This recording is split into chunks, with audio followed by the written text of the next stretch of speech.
Oh, that's okay. Should I look into the camera? Oh, yeah.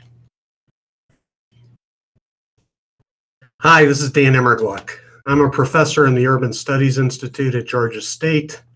And what we want to do is introduce you to the new Masters in Urban Studies, kind of just roughly go over the program in broad strokes, and then open it up for questions.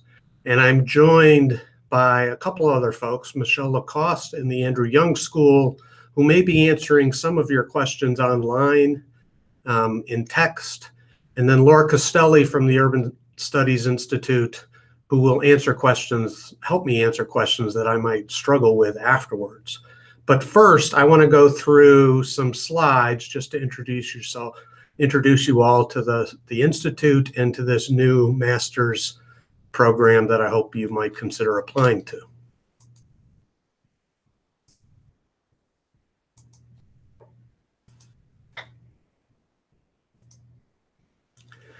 Great. So first, probably most of you are familiar with Georgia State. We're the biggest university in the state and really one of the biggest universities in the country. It's both a teaching and research intensive university, and that makes it ideal for a program like the Masters in Urban Studies. Georgia State now has over 50,000 students from every state and all across the world. What's really great about our program is that we can draw on 10 different colleges and schools from a wide variety of disciplines, including social sciences, history, public health, law, and business, many different degree programs, faculty from which are participating in our institute, many different research centers that we cooperate with and do projects with. Georgia State is a research university, so the vast majority of our faculty and all the faculty in the institute have the highest degree in their field. And what's great about Georgia State, particularly for urban studies, is its location and its connections. We're in the largest really center of activity in the Southeast, the largest metropolitan area in the Southeast, the economic and cultural capital of the South. Many Fortune 500 companies are in the region. It's a dynamic city.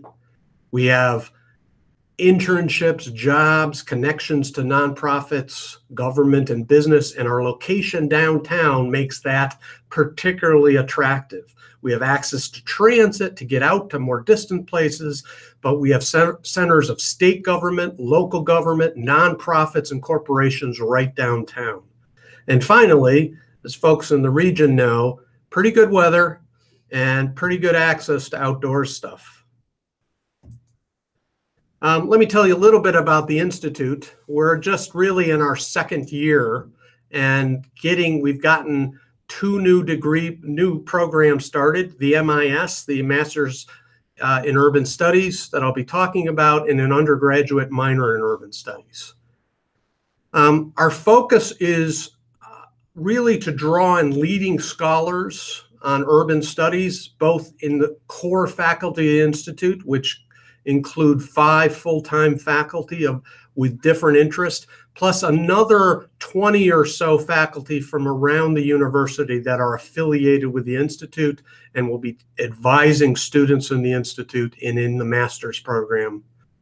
We're aligned with the university's strategic plan because being a leading urban research and teaching place is part of the university's focus. We have dedicated faculty and teaching resources and research resources focused on urban studies. Our interests are both around the world. Some of us do comparative research around the world. Some of us do comparative research around the country. And a good number of us also do a lot of work in the Atlanta metropolitan area on all different topics, from affordable housing to economic development to environmental sustainability to transportation, all different topics. And we have some limited support for students that'll be entering this program as graduate research assistants. And we're hoping to use that to really help support this first year cohort in the program. Why urban studies? The world is increasingly urban, and there are most of the major challenges facing the world are urban problems. From sustainability, fundamentally an urban problem, to equity, to education, all of these things have a large urban component. And that means folks in all different fields of employment, nonprofit, for-profit, government, need to understand cities and the urban components of these problems.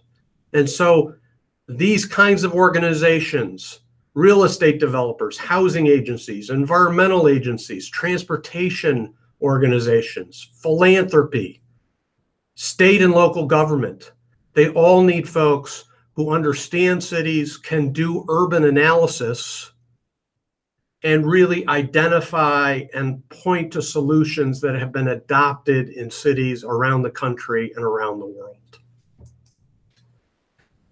Let me talk a little bit about the MIS, and you may have questions afterwards. It's a 30 credit hour program, which generally is designed for 3 semesters. It may take you 4 semesters. I think it's conceivable, perhaps ambitious, to do it in 2 semesters plus a summer, but generally designed for 3 semesters. It's highly customizable. We wanted a degree that will take you where you want to go. So we don't want folks to have to take a very large core and just have 1 or 2 electives.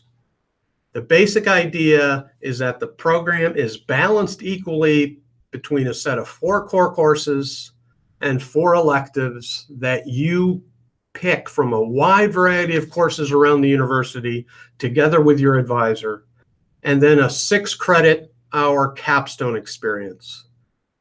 The core courses include 2 new courses, Urban Theory and Praxis and Global Urban Trajectories. The urban theory and practice is how people think about cities and how that translates or should translate into the practical work that's done in cities around housing, around transportation, around human services, around education, but with an urban theoretical framework. The Global Urban Trajectories is where you're going to learn about how cities develop, how cities have developed historically, both globally and in the US, and where cities are going.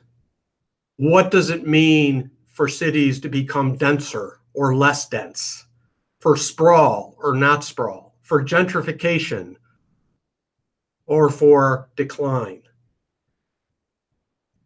Then, as a core requirement, every student will take a course in computer mapping, geographical information systems, which is really a core method of the field, and then also a research methods and statistics class that's also a core kind of methodological approach. And then a set of 4 electives. I'll talk a little bit more about that in a minute. And then the capstone experience, you'll have some option.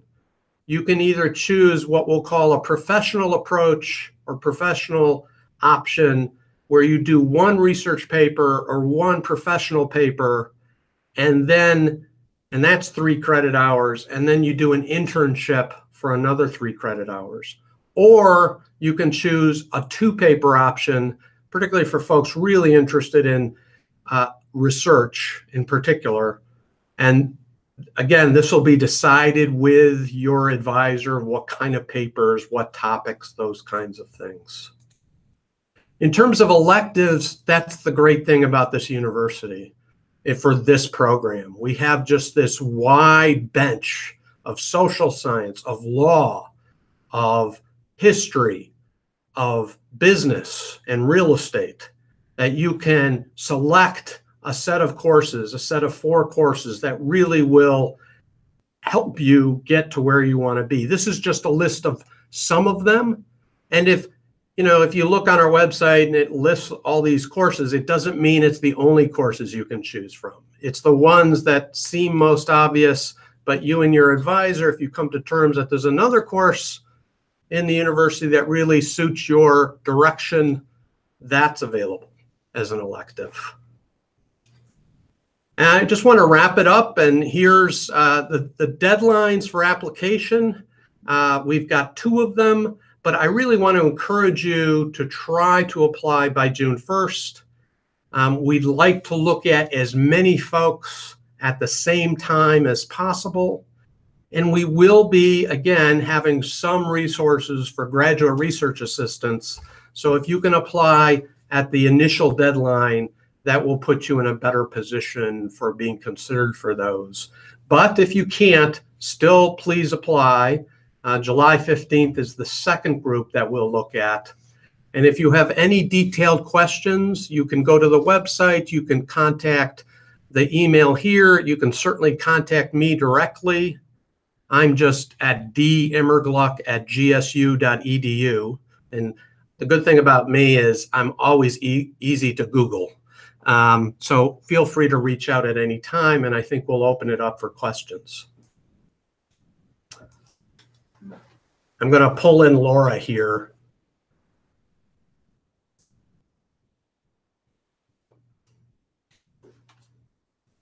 It's my neighbor, girl. Good question. Morning or night classes? The core classes that we essentially control are in within the Young School will generally be either 4:30 p.m. or 7 p.m. That's to enable folks who are working during the day to be able to participate in those classes. Many of the electives will also be offered at evening times. I know from some of these classes that they're offered in the late afternoon or evening.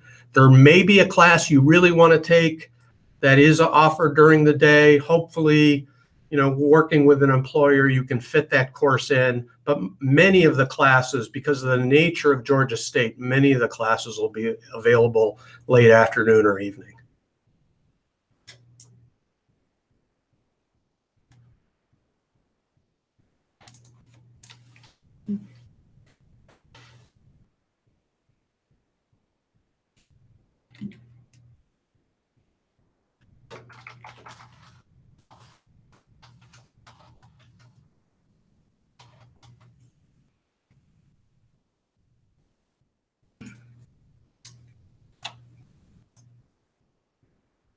So Michelle is going to address John Van Holen. She'll address your question via text. And ideally, with the semester, you would be taking what you're able to, but 3 classes if you were looking to finish it in that 18-month period with 3 semesters. That would be what would be considered a full-time load. We certainly understand if folks, can only take 2 at a time, even 1 semester, if it needs to be stretched out, we're flexible on that. But 3 classes is the kind of the typical full-time load.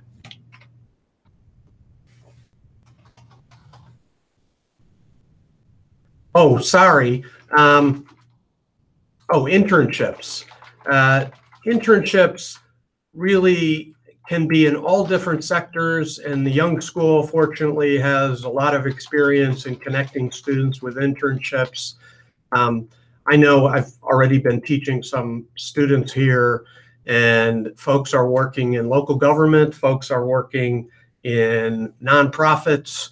I'm very connected to lots of nonprofits and local government folks, as are some of the other faculty. So we're going to be working hard to make sure that there are internships for students in all different fields. It may not be exactly what you want because they're just internships are offered at different times, but they're going to be in a lot of good organizations, again, because of our location and our connections in Georgia State and the Young Schools connections. I think that's a real advantage of this program.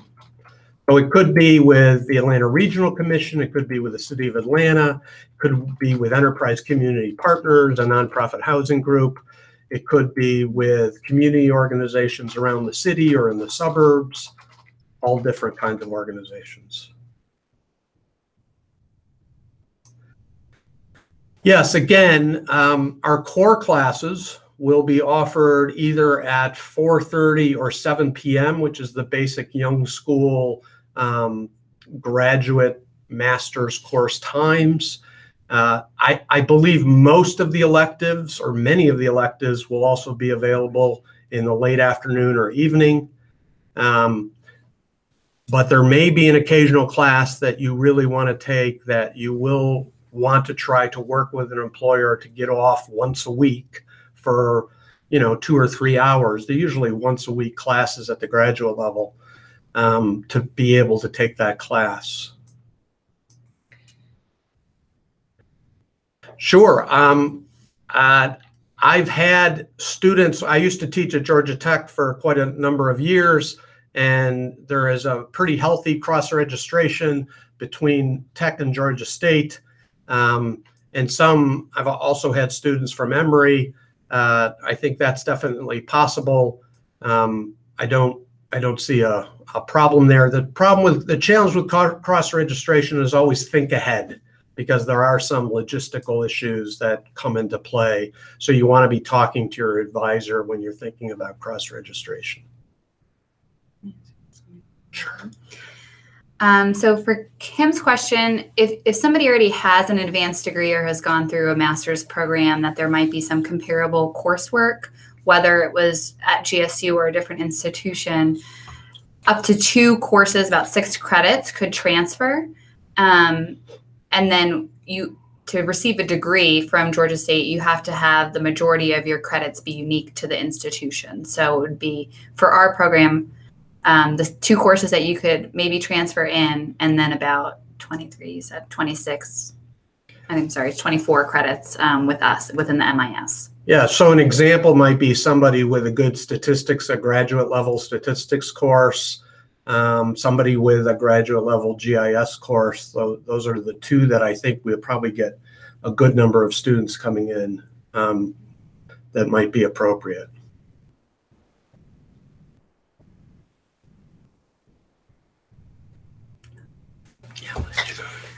So for graduate assistantships within the program, there, as Dr. Immergluck had mentioned, a few that we're able to offer, which would be tuition waivers if you're a Georgia resident, and then also a small stipend for work anywhere between 10 or 16 hours a week that would be with a specific professor within the Urban Studies Institute. Or there's also the possibility that if we don't have enough opportunities within the Urban Studies Institute, that the Andrew Young School departments might also have a unique opportunity for somebody with a different background or skill set that could still afford you that opportunity to have a tuition waiver and a stipend. So there are definitely options for that. I'll address Ashton's excellent question. I'm going to repeat this one. If he comes in sounding like Mike Davis, David Harvey, or Neil Smith, will this be a productive space? It will be an extremely productive space. You're trying to win brownie points by naming names, but that's a great question. And we are a diverse faculty. We have, in this case, definitely a kind of human geography bent in some of the faculty, and in particular, certainly tolerance of left geography, I would call it. Particularly, I point to J.P. Addy, who's one of our younger faculty and is really very deep on geographic theory and urban geography. But a number of faculty, both within the core faculty and across the university.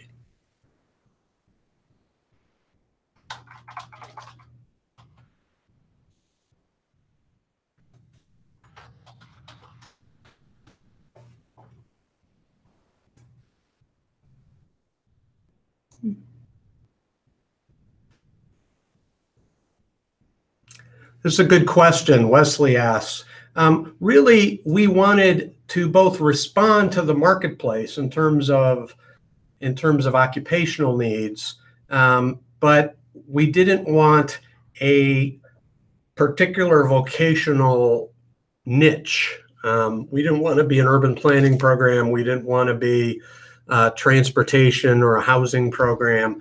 We wanted a degree that's really embedded in the flexibility for someone to design that into their curriculum and to take the courses that will build in that specialization that they want.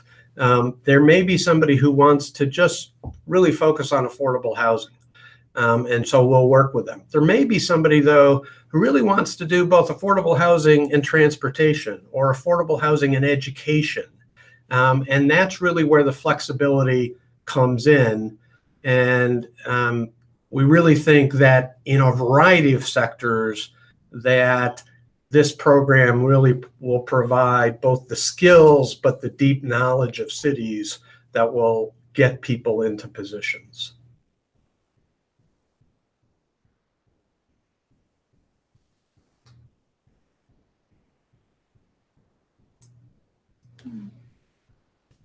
I don't think I'll speak to this if that's okay. Yeah. We specifically did not put in, especially this early on, benchmarks for GRE scores. Certainly the college has their notions, and we will look at that. And we'd like to see people in certainly above the 50th percentile in the different components. I would say that we've discussed that the writing score is probably less important. But I don't want to discourage anybody from applying based on GRE scores. It's part of the application. We want to encourage people to take them, but at this point, we don't want to say there's a hard line or even a soft line on what the GRE scores. Certainly, higher is better. But we're going to, some folks are really more qualitative folks, some folks are more quantitative, and we want to be flexible there.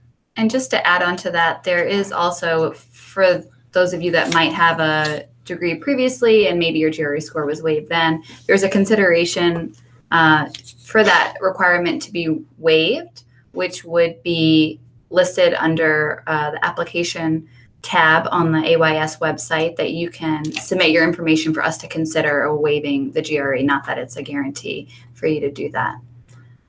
And I'd expand on this to Margaret's question, that I think you might want to consider applying for the GRE waiver, saying that you've taken the GMAT, and if you're in the MBA program, that's going to help to make, but the application for the waiver is fairly simple. So I would just go ahead and complete that. And I can't commit to it, but it's very possible that we would waive the GRE requirement in Margaret's case. Mm-hmm.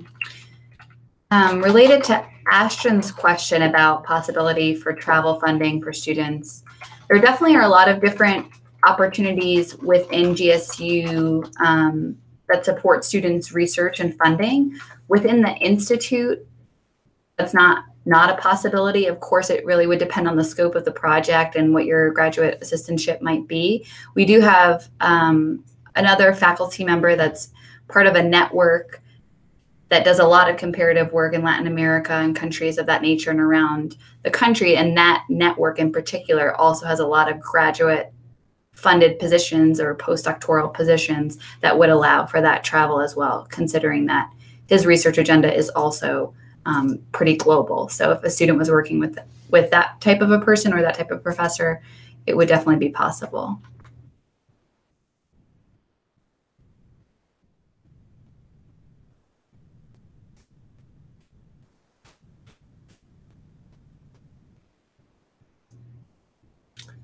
Wesley is asking about whether capstone papers could be qualitative or quantitative, and the answer is definitely yes. There's no prescribed methodological approach. That's going to be between you and your advisor. Now, it's possible you could have a supervisor for your capstone paper that's not the person who advised you coming into the program. That's fine also. And that's really going to be between you and that supervisor, the person who's basically grading you for the capstone. But no, there's no particular methodological requirement. We're going to look for good work with methodological heft, but no particular approach.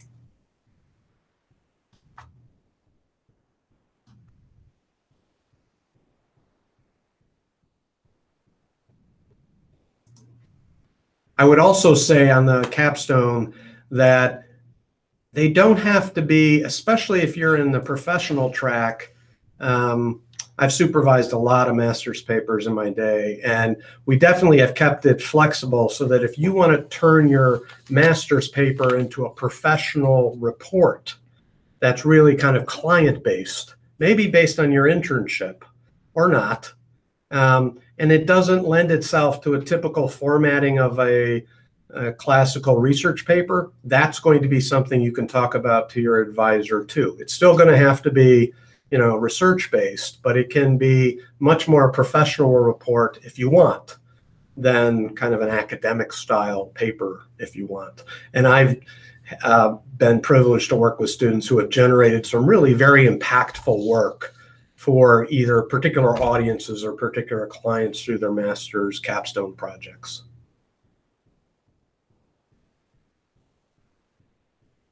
Jeremiah asked if we plan to do a PhD, can we write a thesis? What I'd say is we may not call it a thesis, but the 2 research paper option can essentially be a master's thesis, meaning it will have the components and could be written in the form of a thesis with 2 basic chapters, 2 fundamental empirical chapters. The disadvantage of going the thesis route is kind of formatting issues and less flexibility. So we're probably going to encourage you to not opt for something we call a thesis formally, but it's going to have the same content. And having been on lots of admissions committees for PhD programs, I can guarantee you it doesn't matter whether it's called a master's thesis. What matters is you submit it with your application to the program, and how good it is what matters.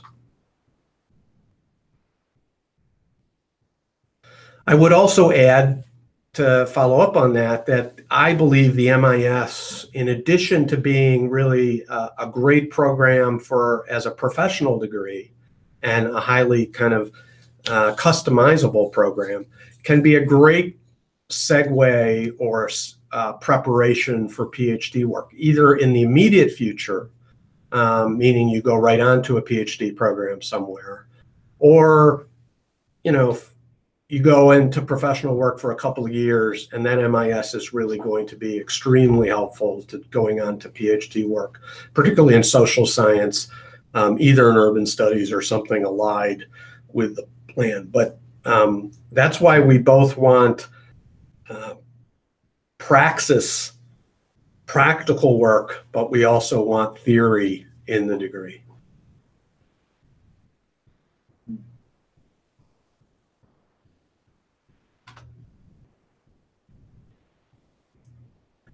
Thank you so much for participating. It's great to have gotten with such a great set of questions. I wish I could see you all.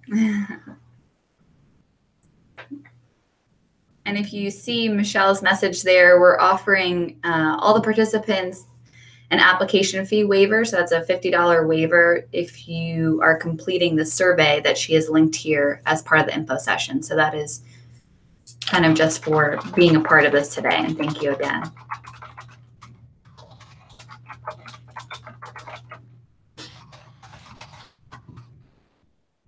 And feel free to reach out to me.